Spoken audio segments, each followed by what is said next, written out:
Tech വാർത്തകളിലേക്ക്. ബൈജൂസിന്റെ financing വിഭാഗമായ Byju's alpha, Baiju Raveendran ഉൾപ്പെടുന്ന സഹസ്ഥാപകർക്കെതിരെ യുഎസ് കോടതിയിൽ കേസ് ഫയൽ ചെയ്തു. $533 മില്യൺ തിരിമറി നടത്തിയെന്നാണ് ആരോപണം. ബൈജു രവീന്ദ്രൻ, ദിവ്യ ഗോകുൽനാഥ്, മുൻ ചീഫ് സ്ട്രാറ്റജി ഓഫീസറും സീനിയർ എക്സിക്യൂട്ടീവുമായ അനിത കിഷോർ എന്നിവർക്കെതിരെയാണ് കേസ്. ബൈജൂസിന്റെ യുഎസ് ആസ്ഥാനമായുള്ള ധനകാര്യ വിഭാഗമാണ് ബൈജൂസ് ആൽഫ. ആൽഫ ഫണ്ടുകൾ എന്നറിയപ്പെടുന്ന $533 മില്യൺ വായ്പയിൽ നിന്ന് പണം കമ്പനിക്ക് പുറത്തേക്ക് കൈമാറിയെന്നാണ് ആരോപണം. അതേസമയം ഇത് തികച്ചും അടിസ്ഥാനരഹിതമായ ആരോപണമാണെന്നും ബൈജു രവീന്ദ്രൻ പറഞ്ഞു. എല്ലാ മാർഗങ്ങളിലൂടെയും ബൈജൂസിനെ തകർക്കാനുള്ള ഗൂഢാലോചനയുടെ ഭാഗമാണ് ഈ പരാതിയെന്ന് അദ്ദേഹം ആവർത്തിച്ചു.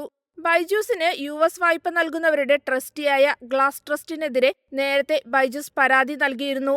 $1.2 ബില്യൺ വായ്പയായി നൽകിയത്. ഇപ്പോഴത്തെ ആരോപണത്തിന് പിന്നിൽ ഗ്ലാസ് ട്രസ്റ്റ് ആണെന്നും ബൈജു രവീന്ദ്രൻ ആരോപിക്കുന്നു.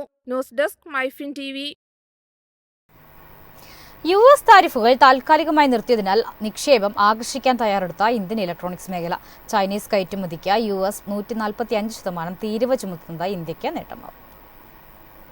ചൈനയിൽ ഉൽപാദന കേന്ദ്രങ്ങളുള്ള ആഗോള നിർമ്മാതാക്കളെ ആകർഷിക്കാനാണ് ഇന്ത്യയുടെ ശ്രമം. ഇന്ത്യ ഉൾപ്പെടെ മറ്റു രാജ്യങ്ങൾക്കുള്ള യുഎസ് താരിഫ് 90 ദിവസത്തേക്ക് നിർത്തിവെച്ചതിനാൽ ഈ അവസരം ഉപയോഗിക്കാൻ ഇന്ത്യക്കാകും. പുതിയ താരിഫ് അനുസരിച്ച് 26% ഈടാക്കുന്നതെങ്കിലും 90 ദിവസത്തേക്ക് യുഎസിലേക്കുള്ള കയറ്റുമതിക്ക് 10% തീരുവയാണുള്ളത്. ചൈനയുമായി ബന്ധപ്പെട്ട ഉൽപാദന കേന്ദ്രങ്ങൾ ഇന്ത്യയിലേക്ക് മാറ്റുന്നതിനായി ഇലക്ട്രോണിക്സ് കമ്പനികൾ പദ്ധതിയിടുന്നു. ഇത് യുഎസ് ഏർപ്പെടുത്തിയ അധിക തീരുവയിൽ നിന്ന് രക്ഷ നേടാൻ ചൈനയ്ക്ക് സഹായകമാകും. ഇന്ത്യക്ക് ലഭിച്ച അതേ അളവ് വിയറ്റ്നാമിനും ബാധകമാണ്. അതിനാൽ കേന്ദ്ര സർക്കാർ വേഗത്തിൽ പ്രവർത്തിക്കണമെന്ന് ഇന്ത്യൻ കമ്പനികൾ ആഗ്രഹിക്കുന്നു. കാലതാമസം നേരിട്ടാൽ അവസരങ്ങൾ നഷ്ടപ്പെടുന്നതിന് കാരണമായേക്കും. News desk MyFin TV. സൗദിയിലെ വാഹന വിപണി ലക്ഷ്യമിട്ട ടെസ്ല. റിയാദിൽ ടെസ്ലയുടെ ആദ്യ ഷോറൂമും സർവീസ് സെന്ററും പ്രവർത്തനം ആരംഭിച്ചു. ഇലോൺ മസ്കും സൗദി അറേബ്യയുമായുള്ള അസ്വാരസ്യങ്ങൾക്ക് ശേഷം ടെസ്ല സൗദി അറേബ്യയിൽ ഔദ്യോഗികമായി പ്രവർത്തനം ആരംഭിച്ചു. എന്നാൽ മിഡിൽ ഈസ്റ്റിലെ ഉയർന്ന താപനില ഇലക്ട്രിക് വാഹനങ്ങളുടെ പ്രകടനത്തെയും ബാറ്ററി കാര്യക്ഷമതയെയും പ്രതികൂലമായി ബാധിച്ചേക്കാമെന്ന ആശങ്കകളുണ്ട്. 2018-ൽ ടെസ്ലയെ സ്വകാര്യവൽക്കരിക്കാൻ സൗദി അറേബ്യയുടെ സോവറിൻ വെൽത്ത് ഫണ്ടിൽ നിന്ന് ധനസഹായം ലഭിച്ചതായി മസ്ക് അവകാശപ്പെട്ടിരുന്നു. എന്നാൽ ഈ കരാർ നടക്കാതെ പോയത് ഇരുവർക്കുമിടയിൽ അസ്വാരസ്യങ്ങളുണ്ടാക്കി. സൗദി തലസ്ഥാനമായ റിയാദിൽ ആദ്യ ഷോറൂമും സർവീസ് സെന്ററും തുറന്നതോടെ ടെസ്ല സൗദി വിപണിയിലേക്ക് ഏറെക്കാലമായി കാത്തിരുന്ന പ്രവേശനം നടത്തിയിരിക്കുകയാണ്. Model 3, model Y, Cybertruck എന്നിവയുൾപ്പെടെയുള്ള വാഹനങ്ങൾ ഇവിടെ ലഭ്യമാകും. കൂടാതെ റിയാദ്, ജിദ്ദ, ദമാം എന്നിവിടങ്ങളിൽ താൽക്കാലിക സ്റ്റോറുകളും തുറക്കും. റിയാദിൽ നടന്ന ലോഞ്ചിംഗ് പരിപാടിയിൽ കണ്ടന്റ് ക്രിയേറ്റർമാർ, വാഹനപ്രേമികൾ തുടങ്ങിയ നിരവധി പ്രമുഖർ പങ്കെടുത്തു. News desk MyFin TV. തുടർച്ചയായ 3-ാം വർഷവും ലാഭം നേടി സിഡ്കോ. വിറ്റുവരവ് 238 കോടി രൂപയായി. സംസ്ഥാന വ്യവസായ വകുപ്പിന് കീഴിലെ പൊതുമേഖലാ സ്ഥാപനമായ കേരള ചെറുകിട വ്യവസായ വികസന കോർപ്പറേഷൻ 2024-25 സാമ്പത്തിക വർഷം 238 കോടി രൂപയുടെ വിറ്റുവരവും മികച്ച ലാഭവും രേഖപ്പെടുത്തി.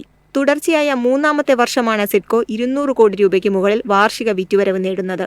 കേരളത്തിലെ പൊതുമേഖലാ സ്ഥാപനങ്ങളെ സുസ്ഥിര ലാഭത്തിലേക്ക് എത്തിക്കുന്നതിനുള്ള സംസ്ഥാന സർക്കാരിന്റെ പ്രവർത്തനങ്ങളുടെ ഫലമായാണ് സിഡ്കോയെയും തുടർച്ചയായ ലാഭത്തിലെത്തിച്ചതെന്ന് വ്യവസായ വകുപ്പ് മന്ത്രി P. രാജീവ് പറഞ്ഞു. ചെറുകിട വ്യവസായ മേഖലയുടെ വളർച്ചയ്ക്കും നവീകരണത്തിനും സിഡ്കോയുടെ വിജയം ഊർജം പകരും. 229 കോടി രൂപയുടെ വിറ്റുവരവും 48 ലക്ഷം രൂപ ലാഭവും നേടിയ 2022-23 സാമ്പത്തിക വർഷത്തിലാണ് കഴിഞ്ഞ 15 വർഷ കാലയളവിനുള്ളിൽ സിഡ്കോ ആദ്യമായി ലാഭത്തിലെത്തുന്നത്. കഴിഞ്ഞ സാമ്പത്തിക വർഷവും 200 കോടിക്ക് മുകളിൽ വിറ്റുവരവ് നേടാൻ കമ്പനിക്ക് സാധിച്ചു. ഈ വർഷം ലാഭം ഇരട്ടിയാക്കിയും വിറ്റുവരവ് വർദ്ധിപ്പിച്ചും സിഡ്കോ മുന്നേറ്റം തുടർന്നുവെന്നും മന്ത്രി വ്യക്തമാക്കി. News desk MyFin TV. Android pixel Chrome ഗ്രൂപ്പിലെ 100 കണക്കിന് ജീവനക്കാരെ ഗൂഗിൾ പിരിച്ചുവിട്ടു. ജനുവരിയിൽ ജീവനക്കാർക്ക് സ്വമേധയാ നൽകിയ എക്സിറ്റ് പ്രോഗ്രാമിനെ തുടർന്നാണ് പിരിച്ചുവിടൽ. ആൻഡ്രോയിഡ് സോഫ്റ്റ്വെയർ, പിക്സൽ സ്മാർട്ട്ഫോണുകൾ, ക്രോം ബ്രൗസർ എന്നീ പ്ലാറ്റ്ഫോമുകളിൽ ജോലി ചെയ്യുന്ന ഗൂഗിൾ പ്ലാറ്റ്ഫോംസ് ആൻഡ് ഡിവൈസസ് ഡിവിഷനിലെ 100 കണക്കിന് ജീവനക്കാരെ പിരിച്ചുവിട്ടതായി റിപ്പോർട്ട്. കഴിഞ്ഞ വർഷം ഗൂഗിൾ അതിന്റെ ആൻഡ്രോയിഡ് ക്രോം ടീമുകളെ കമ്പനി എക്സിക്യൂട്ടീവ് റിക് ഓസ്റ്റർലോയുടെ നേതൃത്വത്തിൽ പിക്സൽ ആൻഡ് ഡിവൈസസ് ഗ്രൂപ്പിന് കീഴിൽ ലയിപ്പിച്ചപ്പോൾ ആരംഭിച്ച തുടർച്ചയായ പുനഃസംഘടനാ ശ്രമത്തിന്റെ ഭാഗമാണിത്. ലയന സമയത്ത് സംയുക്ത യൂണിറ്റിൽ 20,000-ലധികം ജീവനക്കാരുണ്ടായിരുന്നു. ഗൂഗിളിന്റെ വിശാലമായ പുനഃസംഘടനാ നീക്കത്തിന്റെ ഭാഗമായാണ് പിരിച്ചുവിടലുകൾ. പ്ലാറ്റ്ഫോംസ് ആൻഡ് ഡിവൈസസ് ടീമിനുള്ളിലെ കാര്യക്ഷമതയും ചടുലതയും വർദ്ധിപ്പിക്കുക എന്നതാണ് പുനഃസംഘടനയുടെ ലക്ഷ്യമെന്ന് ഗൂഗിൾ അറിയിച്ചു. 2023 ഗൂഗിളിന്റെ ആഗോള ജീവനക്കാരുടെ ഏകദേശം 6% പേരെ പിരിച്ചുവിട്ടതിനെ തുടർന്നാണ് പുതിയ വെട്ടിക്കുറയ്ക്കലുകൾ. അതിനുശേഷം കൂടുതൽ ജോലികൾ വെട്ടിക്കുറച്ചിട്ടുണ്ടെങ്കിലും ഗൂഗിളിന്റെ മൊത്തം ജീവനക്കാരുടെ എണ്ണം ഏകദേശം 1,80,000 തുടരുന്നു. News desk MyFin TV.